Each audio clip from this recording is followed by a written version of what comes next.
was a cool Tuesday morning when Emilia Pérez first noticed the small, almost imperceptible change in the air. The kind of morning where the sunlight slanted through the half-open blinds, painting soft patterns on the hardwood floor, and the smell of brewed coffee lingered in the kitchen. It was routine, as any Tuesday should be, neatly tucked into the folds of her ordinary life. Emilia had woken up late that day, as she often did. The alarm clock buzzed impatiently, but she'd silenced it just a little too lazily before rolling out of bed. The sheets were warm, and outside the city hummed with its usual rhythm, cars idling at traffic lights, the faint chirp of early birds, the faint rustle of wind through the trees outside. She wasn't one for hurried mornings. They never suited her. Instead, she moved through her small apartment in a half-wake state, with the kind of slow grace that came from familiarity. The apartment itself was nothing spectacular. A modest one-bedroom tucked into a quieter corner of the city, with walls that had seen better days, chipped paint, and the soft creak of floorboards beneath her feet. It had a cozy, lived-in feel that many would have called charming. She had arranged her things carefully. A small kitchen table with mismatched chairs, a faded blue couch she'd inherited from an aunt, and a bookshelf that leaned slightly to one side from too many years of bearing the weight of worn novels and journals. The plants by the windowsill, which she watered every other day, had been doing surprisingly well. A peace lily, a succulent, and an ivy that crept down in lazy tendrils, bright against the backdrop of the dull gray skies. The morning proceeded in its usual fashion. Emilia made herself a cup of coffee, black just how she liked it, and sat at the kitchen table, idly flipping through a book she'd started the night before. The apartment was quiet, save for the occasional sound of her turning a page and the soft clink of her spoon as she stirred the coffee. The routine felt comforting, predictable even. There was a certain solace in the mundane, in the simple acts that marked the passage of time. As she drank her coffee, she glanced at the clock. It was nearly time for work. She gathered her things slowly, almost as if savoring the last few moments of solitude before stepping back into the world outside. The day would be the same as any other, she thought. The same busy streets, the same crowded office, the same quick lunch break where she'd escape to the park for a brief moment of quiet. And then the evening, perhaps a bit of television, maybe a few pages of her book, and then sleep. By now the rhythm of her life had become comfortable, the repetition of small actions weaving together to form a quiet pattern. She dressed in her usual work clothes, a pair of well-worn jeans and a simple shirt, before slipping on her sneakers and heading out the door. The hallway of her building was as it always was, narrow, lit with flickering fluorescent lights, the hum of an old air conditioning unit making a steady background noise. The scent of old carpet and cleaning supplies hung in the air, mixing with the occasional waft of dinner from one of her neighbors' apartments. It was a smell that was, in a way, both comforting and unremarkable. Emilia waved absent-mindedly at Mrs. Delgado, who was sweeping the floor near the elevator. Mrs. Delgado, as usual, had a smile that seemed just a little too wide, as though it were held in place by sheer habit. "Good morning, dear," she called, her voice soft and gravelly. Emilia nodded and offered a half-smile in return before stepping into the elevator. Outside, the city was waking up. Cars whizzed by on the streets, their engines purring in a steady, mechanical symphony. People hurried along the sidewalks, some with coffee in hand, others talking quietly into their phones, or exchanging quick pleasantries as they passed by. The world was vibrant, busy, and alive in that early morning way. Nothing out of the ordinary, nothing to hint at what was to come.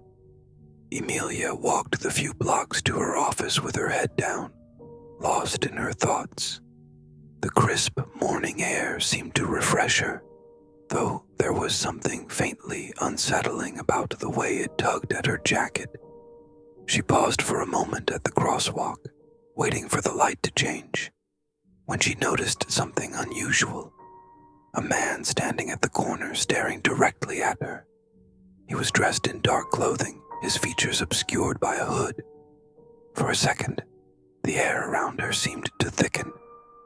She couldn't quite place the sensation, but there was a certain weight to it, as if the world had shifted slightly out of alignment. The man didn't move. He simply stood there, watching her. And then, just as suddenly as it had appeared, the feeling passed. The light turned green, and she stepped forward, shaking off the odd moment. It was nothing, she told herself. The rest of the walk was uneventful. She arrived at her office, greeted her colleagues, and settled into her desk. The familiar hum of her computer screen filling the quiet space around her.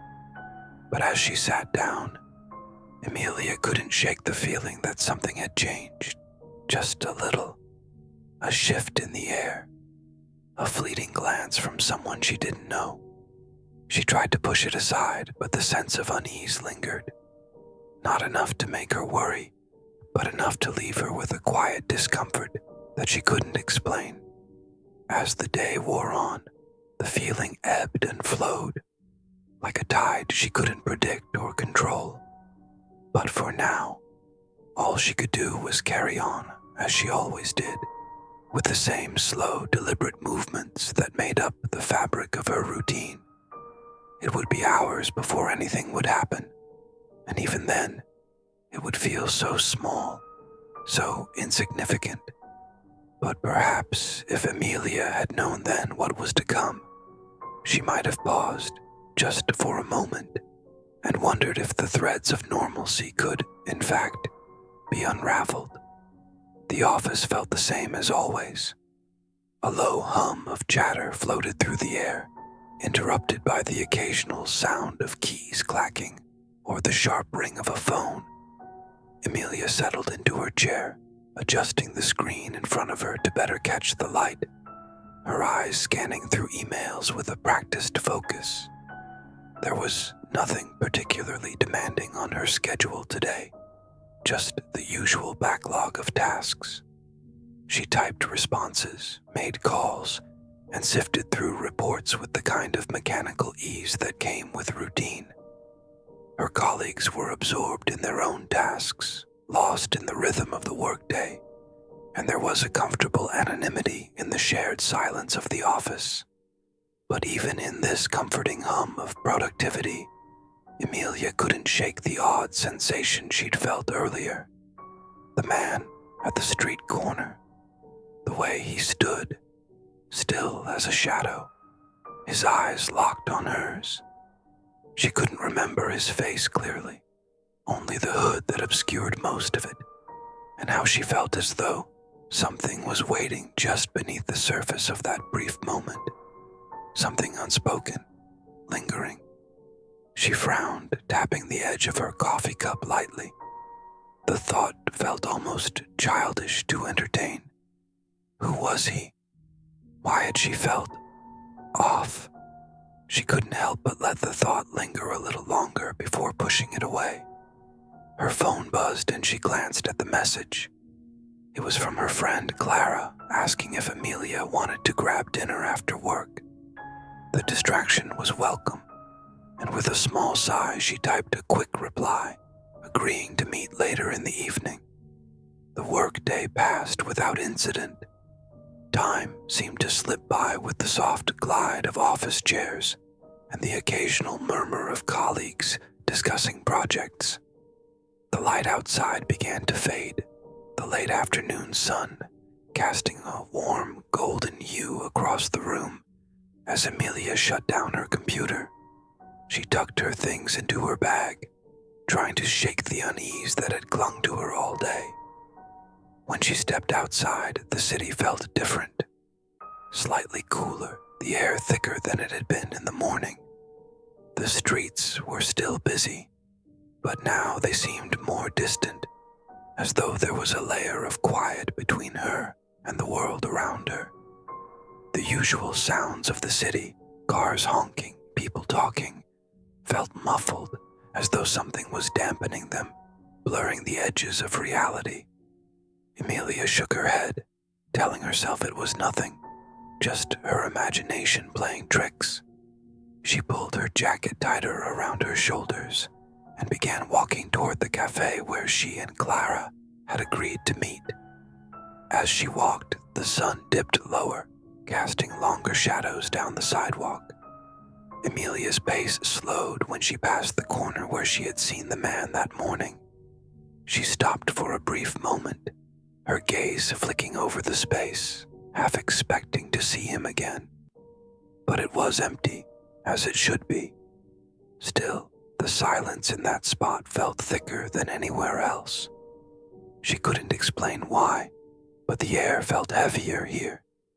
She glanced around as if expecting someone to be watching her, but all she saw were the usual faces, busy with their own lives. Shaking off the feeling, Emilia continued walking, though now there was an edge of wariness to her steps, an unease that clung to her like the fading light. The cafe was warm and bustling when she arrived, the faint hum of conversation and the clinking of cups greeting her as she entered. Clara was already there, sitting at a corner table near the window, her phone in her hand as she scrolled through something. She looked up as Emilia approached, a bright smile spreading across her face. "Hey, you're not late," Clara said, motioning for Emilia to sit. "How was your day?" Emilia smiled back, settling into the chair across from her. "Same old, nothing exciting, just the usual grind." She tried to push the lingering thoughts from her mind, focusing instead on Clara's cheerful expression. It was the window, she was sure of it. Something had made the sound faint but distinct, like a fingernail gently tapping against glass. She set the glass down on the counter, her heart skipping a beat. Her eyes darted across the room, searching for anything unusual. But everything was in place. The blinds were pulled, the curtains drawn. The apartment was exactly as it should be. Nothing out of the ordinary. She stepped toward the window cautiously, her feet moving almost without thought, each step feeling more deliberate than the last. The tapping had stopped, and now there was only the silence again. Still, she couldn't shake the sensation of being watched, the hairs on the back of her neck prickling ever so slightly. When she reached the window, she stood there for a moment, hands resting lightly on the windowsill. She didn't pull the blinds open right away. Instead, she simply stared at the muted shadows of the city outside, the occasional flicker of car lights casting brief glows against the building across the street. Everything seemed far away, quiet, ordinary. Yet, there was something about the darkness out there that felt unfamiliar, like it was waiting for something. Finally, she pulled the blinds back just enough to peek outside. There, below her apartment, the street was empty, save for a single lamppost, casting a dull yellow glow across the pavement. She squinted into the night, scanning the space, but nothing, no one in sight. Still, she couldn't shake the feeling that someone was out there, watching, waiting. Emilia swallowed hard, a dry taste in her mouth. She leaned back from the window, closing the blinds softly. though her hands lingered on the fabric for a moment longer than necessary. It was silly. There was no one out there. She was just tired. It had been a long day and her mind was likely playing tricks on her. That had to be it. She went to the bathroom, splashing cold water on her face in an attempt to shake off the unease. As she looked at herself in the mirror, she noticed something she hadn't seen earlier. A small bruise on her left wrist just under the sleeve of her shirt. It was faint, a dark purple splotch that hadn't been there that morning. She frowned, running her fingers over it. How had she gotten it? She didn't remember bumping into anything, certainly not hard enough to leave a mark like that. She stood there, staring at it for a moment, before shaking her head again. It didn't matter. It was just a bruise, nothing more. But the quiet insistence of her own thoughts unsettled her. There was an odd sense of disconnection, like she was watching herself from a distance. When she returned to the living room, she sat down on the couch, glancing around the apartment once more. The place felt familiar, comforting even. But tonight it seemed as if the walls had shifted, or maybe the space had grown just a little too big for her to feel at ease in. Her gaze fell to the bookshelf, where the spines of her favorite books lined the shelves. But her attention quickly flicked to the corner of the room, where the light from the lamp barely touched. The shadow there. Was it different? She couldn't quite place it, but the angle seemed off. The way it stretched across the floor in long, thin lines. It was probably just the lighting. Nothing more. Yet, she couldn't stop looking at it. It seemed to stretch farther now, reaching out slowly across the floor, inching closer to where she sat. She stood abruptly, brushing the thought aside with a shake of her head. Maybe she needed some air. Maybe she just needed to get out of her own head.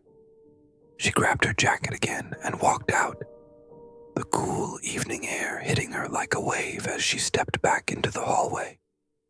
The elevator arrived almost immediately, and she stepped inside without thinking.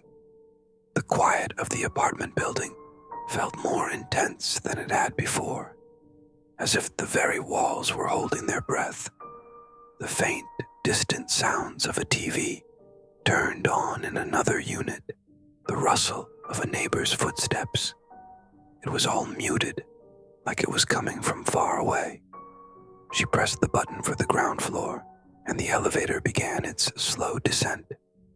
As it moved down, she couldn't shake the sense of wrongness, the sense that she wasn't alone, even if she was the only one in the elevator. The doors opened with a soft chime, and she stepped out, feeling the shift in the air again, that subtle discomfort creeping back into her chest. The lobby was empty, the receptionist's desk unmanned as usual at this hour. She hesitated for just a moment before stepping toward the front door. But then, as she reached for the handle, she heard it again, a faint tap. It was coming from somewhere above her. She paused. The sound was soft but distinct, echoing down from somewhere in the building's upper floors. She couldn't explain why, but this time, the feeling of being watched was overwhelming. Emilia's hand hovered over the door handle, the faint tap still echoing in her ears. For a moment, the world around her seemed to blur. Her heartbeat, too loud in the silence. Her breaths shallow and quick. She stood frozen, her fingers gripping the cold metal, the sharp edge of panic settling in her chest. The sound had stopped, but something in the air had shifted. She exhaled, a shaky breath that barely seemed to steady her. The lobby was empty, too empty. A low hum of uncertainty buzzed in the back of her mind, and it was as if the quiet had become too thick, too oppressive, filling every corner of the building, weighing her down. Then, from somewhere above, there was a sudden, unmistakable sound. A heavy footstep, slow and deliberate, followed by another. The sound was unmistakable. Someone, something, was moving, not far from where she stood. Her heart lurched, a cold sweat breaking out across the back of her neck. She tried to force herself to move, to turn around and leave. The door, the way out, it was right there. All she had to do was open it and walk away, but her legs felt like lead. The footstep echoed again, closer this time. Too close. She whipped her head toward the staircase that led up to the upper floors, her mind screaming that she needed to run, but her body remained rooted to the spot, trembling. The building was supposed to be quiet at this hour, but the sound, there was something wrong with it. It was too deliberate, too heavy. Another step. Then, silence. A noise. A rustling. A scraping sound. The unmistakable feeling of something shifting in the shadows just beyond her reach. Emilia's pulse quickened. She stepped back instinctively, her foot catching on the edge of the carpet, her body instinctively jerking to keep her balance. The air seemed thicker now, the space around her constricting, pressing in on her from all sides. She couldn't move, couldn't think. It was as if her mind and body were no longer aligned, as if some invisible force had cut the threads of normalcy that had held her together. A low groan reverberated through the building, a sound like wood bending under strain, or the creaking of something far too large and unnatural. It came from above, directly above her, the second floor. She could feel it in her bones, in the marrow of her spine. Something was up there. With a sharp intake of breath, Emilia spun around, her hand gripping the door handle tightly, desperately trying to force it open. But the door wouldn't budge. She pulled again, harder this time, but it was stuck, frozen in place, as though the building itself had locked her in. Panic surged through her chest, a tidal wave of suffocating fear. She tugged harder, her breath coming in rapid bursts. "Come on," she whispered to herself. "Come on, come on." The creaking sound grew louder now, and suddenly the air felt too still, as if something was moving just beyond her reach, something watching, waiting. Then, a sound that was unmistakable, a low guttural growl, something that made her blood run cold. It wasn't human. It wasn't anything she had ever heard before. Emilia jerked back, her feet stumbling as she nearly tripped over herself. She spun toward the elevator, her mind screaming for her to run, but her body wouldn't cooperate. She was frozen. She could feel her heartbeat in her throat, pounding in her ears, drowning out everything else. "It's nothing," she told herself, but the growl was still there, like a shadow lingering just out of sight. She glanced up toward the staircase, her eyes flicking rapidly between the door, the elevator, and the sound coming from above. The footsteps started again, this time faster, as if someone, or something, was coming down the stairs. The growl was louder, closer. It was moving toward her. She couldn't think. She couldn't breathe. And then, from above, a shape appeared.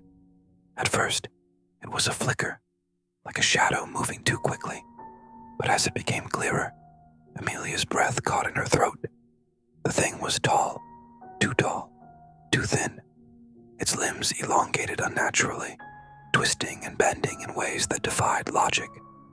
Its skin was pale, almost translucent, stretched tight over bones that seemed too sharp, too angular.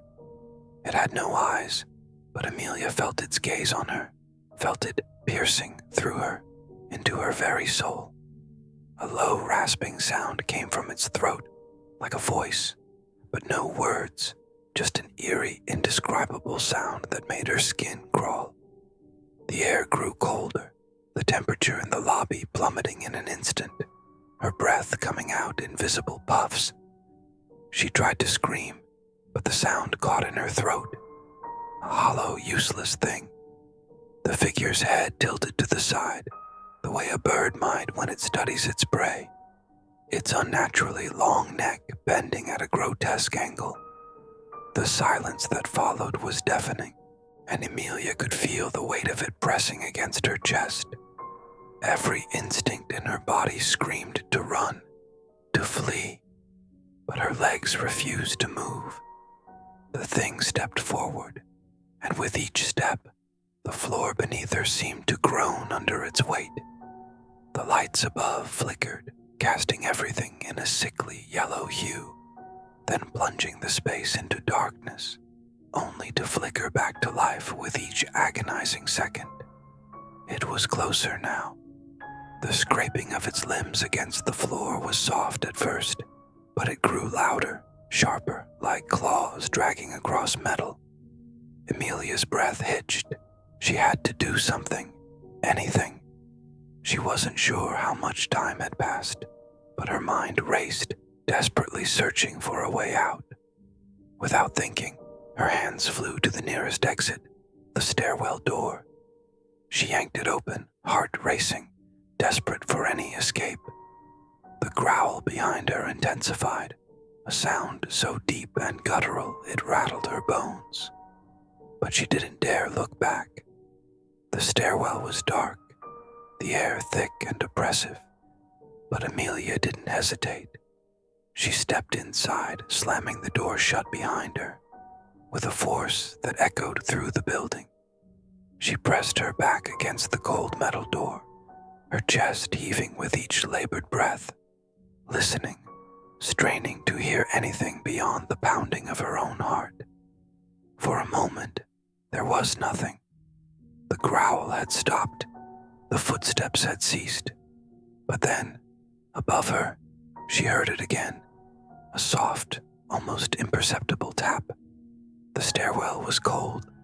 The walls, damp and cracked, seemed to close in around her as she stood there, leaning against the door, heart pounding. The sound had stopped, but the stillness felt more dangerous than anything. The dark was thick and suffocating, pressing against her chest, and Emilia wasn't sure whether the quiet was a relief or the calm before the storm. She slowly slid down the wall, her legs trembling beneath her. Every muscle in her body felt like it was wound too tight, every inch of her skin on high alert. The sound of her breathing was the only thing she could hear now, shallow and uneven, as she tried to steady herself. It's over. It has to be over. She repeated the words like a mantra, as if saying them out loud could make them true. Her eyes flicked up toward the dim light at the top of the stairs. There was nothing there. No shape, no movement, just the cold glow of the bulb casting long shadows on the peeling paint. For a long moment, Emilia couldn't bring herself to move. She stayed there, sitting on the cold steps, staring at the silence around her, letting her mind try to make sense of what had just happened. It was impossible. What she had seen, the thing in the lobby, it didn't make sense. The creature, its long limbs, the sound of its growl, the darkness that seemed to move with it, like the night itself had taken form. She couldn't remember the last time she had felt so small, so powerless. It had all happened so quickly. 1 minute, she was standing there, facing the thing, and the next, she was here, trapped in the stairwell, alone. She wiped her damp forehead with the back of her hand, her breath still ragged. The air was stale, heavy with the scent of mildew and old concrete, but something else had begun to settle into the space around her, something more oppressive, like the weight of 1,000 unspoken thoughts, hanging just above her head. Then, as her eyes adjusted to the darkness, she saw something. Just at the edge of the dim light, she thought she saw movement. Her breath caught in her throat, but when she blinked, it was gone. Her mind was playing tricks on her, surely, but the unease didn't let go. She stood up slowly, her legs still unsteady. She reached for the railing, fingers brushing against the cold metal, and took a hesitant step forward. She needed to get out of there. She needed to escape. But as her foot hit the next step, the tap sounded again. It wasn't loud, but it was undeniable. A tap. 1, 2, 3. Her heart skipped, and she froze. It was coming from above.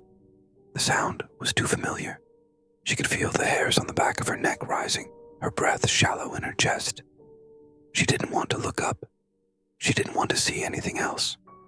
But the tap continued, like fingers drumming lightly against the walls. Almost playful. Too playful for something that should have been silent. Emilia's legs shook, and she pressed herself back against the stairwell door, as though the thick wood could somehow shield her from whatever was above. But then, something shifted. It was subtle, just a slight movement in the corner of her vision. She turned her head just in time to see a shape in the shadows of the landing above her. The figure was tall, taller than before. It had no eyes, but somehow she felt it staring at her. It tilted its head slowly, and the tapping sound grew louder, sharper, like nails scraping against glass. No, no, no. Her breath caught in her throat, panic rising up her spine like fire. She couldn't look away, though. She was frozen, rooted to the spot, as the thing in the shadows began to move. It was so slow, so deliberate. Its limbs bent at angles they shouldn't have, the joints creaking with every movement, as if they were never meant to move that way. Emilia's mind screamed at her to run, to flee, to do anything, but her feet wouldn't respond. Her body was paralyzed by fear, her vision narrowing to the shape before her, like it was the only thing that existed in the world. It stopped moving. For a long, breathless moment, there was nothing. No sounds, no movement, just the oppressive weight of the air surrounding her, thick with something unspoken. Then, without warning, the shape in the darkness disappeared. Just like that, gone, vanished, as if it had never been there at all. The air seemed to clear, and for a moment, Emilia thought maybe, just maybe, she had imagined it. But then, her phone buzzed in her pocket. The vibration startled her.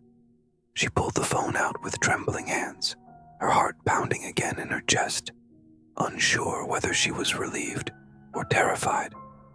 It was a text message from Clara. "Are you okay? I saw something weird in the reflection of the window just now. Are you home yet?" Emilia's fingers went cold. The message had been sent just a few moments ago, but the timing felt wrong. Hadn't Clara been? The thought stopped her. She glanced back up the stairs, and then she saw it. A flicker of movement. Someone, or something, was standing just beyond the landing, staring at her, its figure just out of the reach of the light. Emilia's heart stopped. Her pulse quickened in her ears, drowning out all other sounds. Her breath caught in her throat, but this time, she didn't run. Instead, she stared back, and the thing in the shadows smiled.